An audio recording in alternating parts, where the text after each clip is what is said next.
title.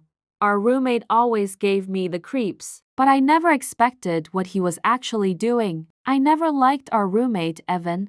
My boyfriend Mark insisted he was just socially awkward, and that taking him in would help us save for a down payment on a house. Sure, financially, it made sense. Emotionally, my body was screaming nope from day one. Evan had this habit of standing in doorways, not entering, not leaving, just watching. If I walked into the kitchen for water at night, I'd catch him in the hallway, silhouette barely visible, like he'd been waiting. He always tried to play it off as insomnia, but he never looked tired, just alert, too alert. I told Mark dozens of times, and he'd always say something like, "He's harmless, babe, he's just weird," and I wanted to believe that. I really did. Until the night I dropped my hairbrush behind Evan's dresser. We'd been rearranging the living room and borrowed a few things from his room per his permission. He wasn't home. When my brush slipped under his dresser, I pulled it back just enough to reach underneath, and I found a notebook. I'm not proud of it,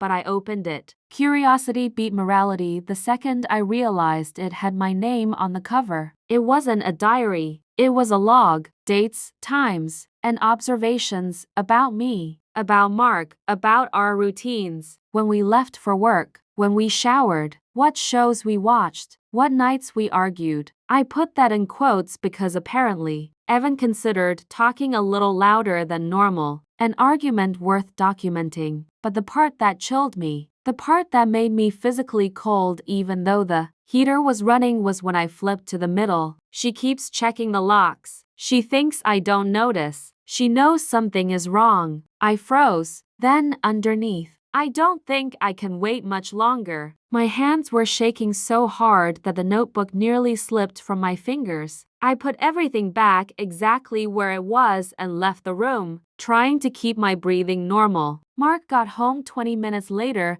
and the moment I saw him, I broke. I told him everything, voice cracking, hands still trembling. He didn't believe me at first until I dragged him back to the room and showed him. He didn't even get halfway through the notebook before he grabbed my coat and said, "We're leaving, now." We booked a cheap motel that night. The whole time, I expected Evan to show up in the parking lot. I kept imagining him in every hallway, every passing shadow.